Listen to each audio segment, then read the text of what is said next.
Welcome back to the Now Morning Show. So the ongoing conversation, what is going on with our water supply in Trinidad and Tobago and the hectic dry season that we've been having. So joining us in studio is Alicia Romano, who is Management Consultant, Head of Network Intelligence and Optimization Department at WASA, and Dion Abdul, Corporate Secretary of WASA as well. Good morning to both of you and welcome. Good morning. Good morning. How are you both doing this morning? We are doing well. We had our coffee, so we're fine. Okay, excellent. You know, it's the early morning wake up, so you want to make sure.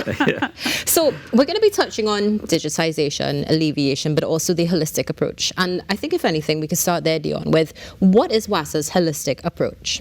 Well, thank you very much for that question. And first of all, let me say good morning to you again and to our viewers outside. Thank you for having us on the program and in your homes. WASA has been addressing this issue of our water supply in a holistic fashion. And by that I mean, we are here this morning to speak particularly about the dry season initiatives, but I have to let you know that it hasn't just started. We have been addressing this in a strategic manner. And for example, the projects we will talk to have been in the pipeline, so to speak, for some time. It takes some time to design, to scope, to tender, to get approval, to get funding, and finally to break ground. But be that as it may, each of the projects that we will talk to speak to parts or elements of our ecosystem, the water utility ecosystem. Now, there's an old saying that I remember from water utility business. It goes like this: water is life, and infrastructure makes it happen. So the core element of our ecosystem is infrastructure. Okay. And with the support of our line ministry, the Ministry of Public Utilities, the oversight of our board, we have taken several initiatives in that light. So we talk about the National Water Sector Transformation Program, NWSTP, the National Water Stabilization Improvement Program, our groundwater initiatives, our CWIP Community Water Sector Improvement Programs, and so on.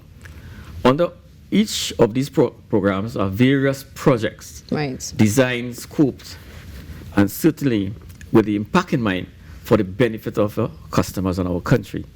So some are designed for major infrastructural projects.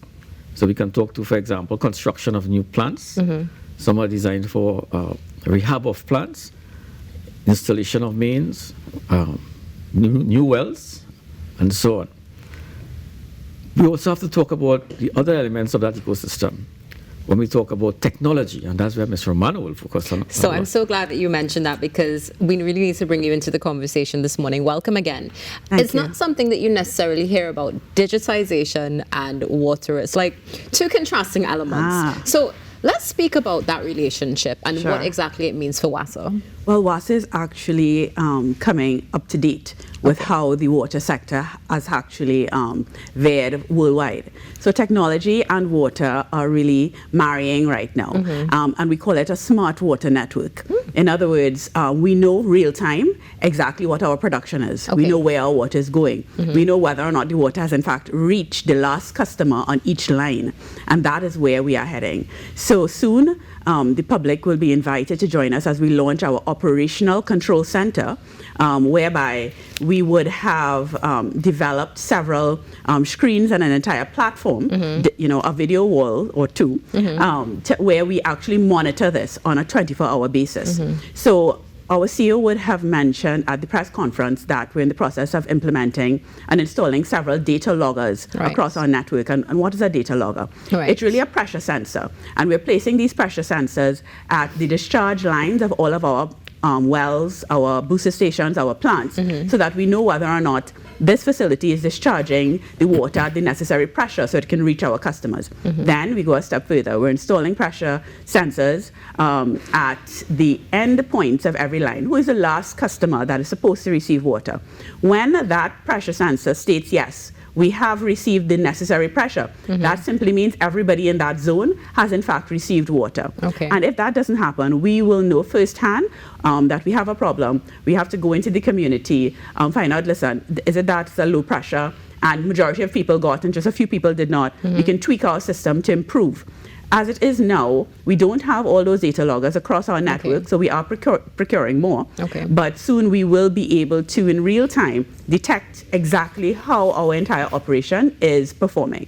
And that's the value of technology. That's absolutely brilliant. Remotely, yeah. So I was just about Yeah. to ask that, because one of the things when you mentioned this is, yes, we understand that technology has continued to excel and has put so much power in our hands, but it also sounds as though we might need a little bit more manpower in some ways as well. So yes, I would say initially, well, we'll need the manpower to install all of these devices, but we'll be actually getting the data real time, remotely, and we can remotely analyze, detect, and make decisions. So all of our decisions will be based on data that we have. So no longer would we need a customer to call in and say, listen, I don't have water. We'll know that they don't have water. Actually, before they know, we will know so that we can put things in place. And if the thing in place has to be truck-borne for now until we optimize our network, then so be it. But we'll be far more proactive to better serve the customers. You took the words right out of my mouth. Definitely a proactive approach, Correct. which is absolutely amazing to see. Now, is there an estimated date as to when we're going to see this project fully be implemented? Fully implemented, I would say, within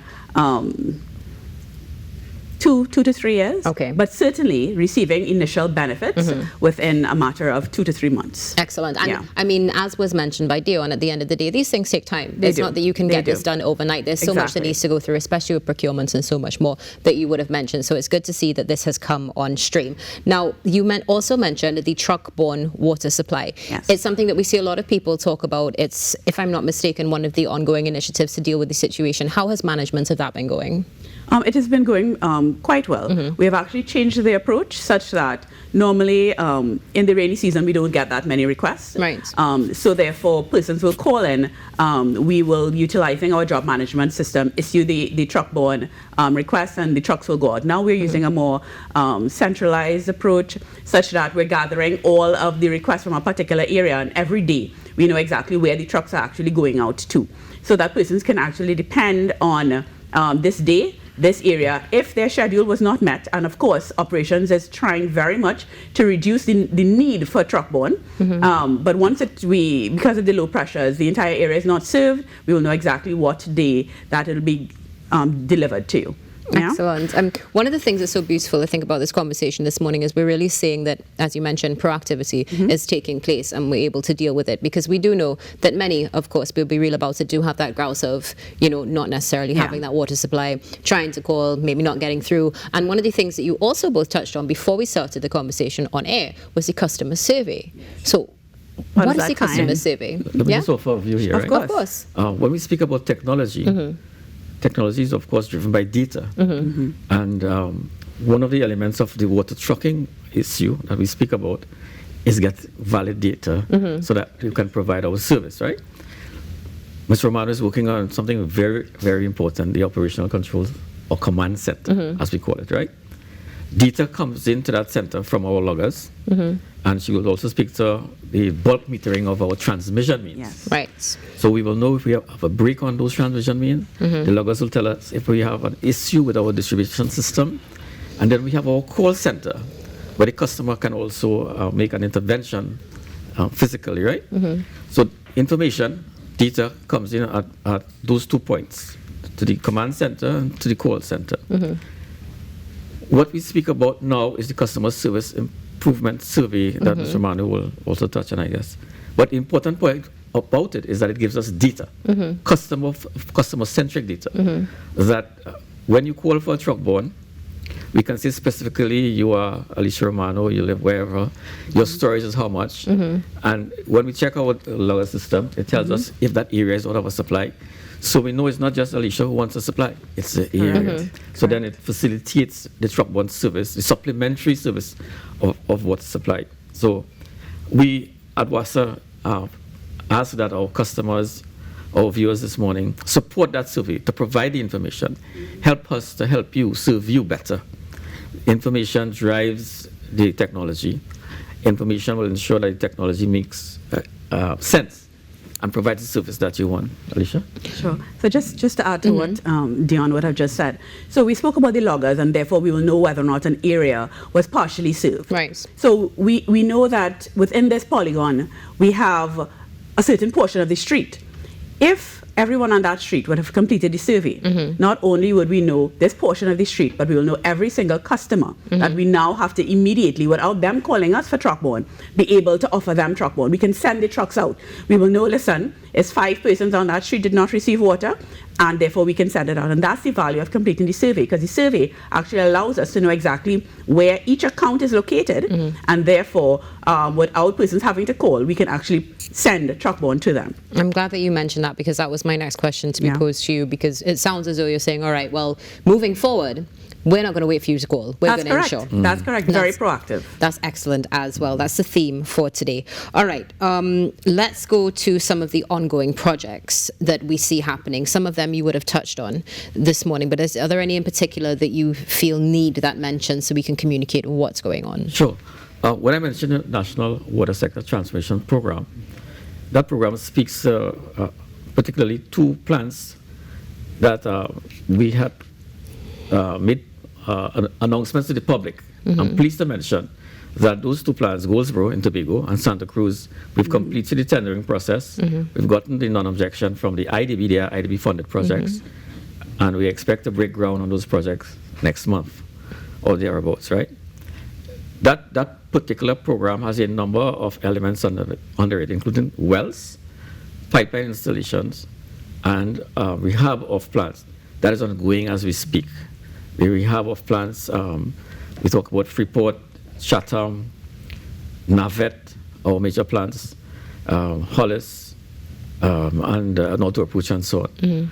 So those projects are ongoing. With respect to the NWSIP program, there are 2 plants there that we want to construct, a plant at Moruga, and a plant, we want to expand the facility we have at Carlson Field. In terms of our groundwater, it's incredible. To build resilience into the system, we always speak about groundwater, because surface water, oh, by the way, our percentage in terms of our supply, 60% surface water, 20% or thereabouts groundwater, and 20% or thereabouts of desalinated water. So if we have to address the risk posed by surface water, we have to increase the percentage of groundwater, certainly, and perhaps desal water as well. But we have increased the amount of well water into the grid. So we have constructed 11 wells thus far, and they have put in about 3 million gallons of water into the grid. As we speak, those wells are operational in places like Freeport, Las Lomas, Granville, Aripo, Aruca, and so on. And as we speak, other well projects are ongoing, for example, in Granville itself, Icacos, and so on. We are quite aware that we need to build a resilience in the system, and we have been building it, and the approach we have taken has borne fruit thus far. You will see, for example, when we talk about the community projects, one of them is the Hillsborough project in Tobago, under our Tobago Water Sector Improvement Program there. We have completed a project which was supposed to have been completed many years ago. This is the silting of Hillsborough, where we have increased the capacity to some extent, but certainly the reliability of the supply. So if you look at the data we are providing in terms of the levels of our reservoir, you will see Hillsborough has been performing reasonably well, and so too Hollis, another project we are undertaking over the last few months before the dry season to ensure that it is in shape for the dry season. So those are the kind of projects we talk about. This is excellent. Now, one of the things that you've touched on, which we have to get into this morning, is the dry season. I mean, it's one of the reasons we see social media is going wild. I'm sure your call center is also. It is. The phone's probably going off the hook. We have a really, really hot dry season. It's unprecedented, and we know it's impacted the country's water supply. What have you both seen from this impact? I'll start with you. Certainly, thank you for the question. We have seen that 2024 is actually poised itself to be the hottest year ever. 2023 on record worldwide was the hottest year, and thus far the trends in 2024 say that we're going to beat that record set in 2023. So of course our evaporation rate is out of this world. So that really affects our reservoirs, and that is what Dion was alluding to, that the work that we did prior to coming into the dry season is actually helping us. Great. And I just really wanted to touch on another point with respect to the new plants that we're doing. So yes, let's say we have a new plant in Santa Cruz. It's not only going to benefit those in Santa Cruz, because the water that was originally going to Santa Cruz can now be diverted, and therefore we have other customers benefiting from that new water. You spoke about the contact center. Yes, the calls are off the chart. So we have actually doubled the number of persons on every shift. We have actually added a shift, so we have a 24-hour operational contact center with additional staff, and that we are really working towards serving our customers. So we ask our customers, yes, we do have a problem. It's a worldwide problem. Just the other day, I had one of my staff members actually go through social media and look for articles on the dry season, how it's affecting our neighboring islands. And I was shocked. Yeah. Every single island is being affected, and they're asking the public to really partner with them, have patience with them. They are working on it as we are. And the good thing about it is that we have actually, we put things in place prior, so that it's not as bad as it is in our fellow islands, you know, new wells, new plants, the silting of the dams, etc. So. Yeah, I think I read a report on BBC recently which spoke to the dry season of 2023. Right. And it said perhaps it is the hottest dry season in, or hottest summer, as they say, Yes. in 200 years or so. Imagine that. Yeah. In 200 years. But I read a recent report that said scientists who have analyzed trees, the rings in trees, have determined that it is the hottest summer, so to speak, in 2,000 years. Imagine Wow. that, yeah. Right. So climate change is a fact. Yes, It is. And we need to understand that, and the measures that the authority has been putting in place will help address that situation. But we need to understand as well, as consumers of water, as customers of the authority, we have a role to play as well. Right. We need to be able to conserve our water, manage our demand, and so save water for our neighbor to have as well. We cannot be selfish in that regard, right? Yeah. So that's the message we would like to leave. We'd like to be able to give you the information that the authority is carrying on about its business of ensuring that we have a water supply in the taps. And we'd like to ask you, the customer and the consumer, to help us conserve what we have to manage the supply that we have in this harsh dry season. Something that's so important, in fact, echoing the sentiments of your CEO who would have been here earlier this week, speaking about the fact that we as consumers also need to do our part. We mentioned the hose ban, something that needs to be simple things that we would have grown up with. Yes. Don't leave your tap running, turn off your water while you're getting ready, you're showering, that sort of thing. Now, I just want to go back to the customer survey, because this is critical when it comes to the operation of WASA and also for us as well. Where can we get information about the survey? How can we access it? Certainly. We can just go up on WASA's website, as well as MPU's website, and all of WASA's social media platforms, and it's very easily accessible. And we are also reaching out to persons in person at all of our regional customer service centers, and we will actually be going into some of our supermarket chains in the lobby areas. So we're really coming out to you to say, really partner with us, because having the location of where you are, your connection is, will definitely help us to better serve you more proactively.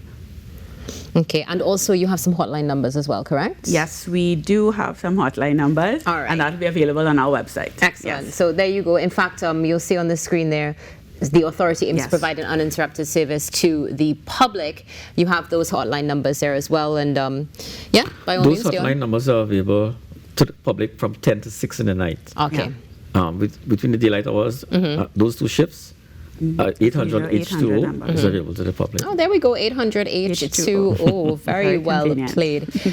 So before we wrap the conversation, I'd love to get some closing comments from both of you. We've covered so much, and I know that there's a lot more to discuss as you continue to forge forward. So we'll start with you.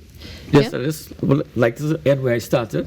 Water is life Yes. for all of us, not just WASA, but the public as well. Help us to serve you better, to provide a better service to you. Complete the survey, Ms. Romano's survey. Make sure you give us the data that will inform our response to you. Thank you. Wonderful. And finally, I hope the public recognizes that WASA is doing things differently. It's not the same old, same old. So therefore, we have recognized that we can do things better, and we have made many, many steps in that direction. So therefore, help us to serve you. Yeah. Excellent. Proactive and customer-centric. Correct. It's wonderful to see, Correct. and looking forward to seeing the continued development and excelling of WASA as well. Thank you so very much for much. being with us. It's been a pleasure. Thank you. Managing Trinidad and Tobago's water resources, an ongoing conversation in an unprecedented dry season. Alicia Romano joined us this morning along with Dion Abdul to touch on that. Stay tuned. There's more coming up on Tobago Thursdays on the Now Morning Show after this break.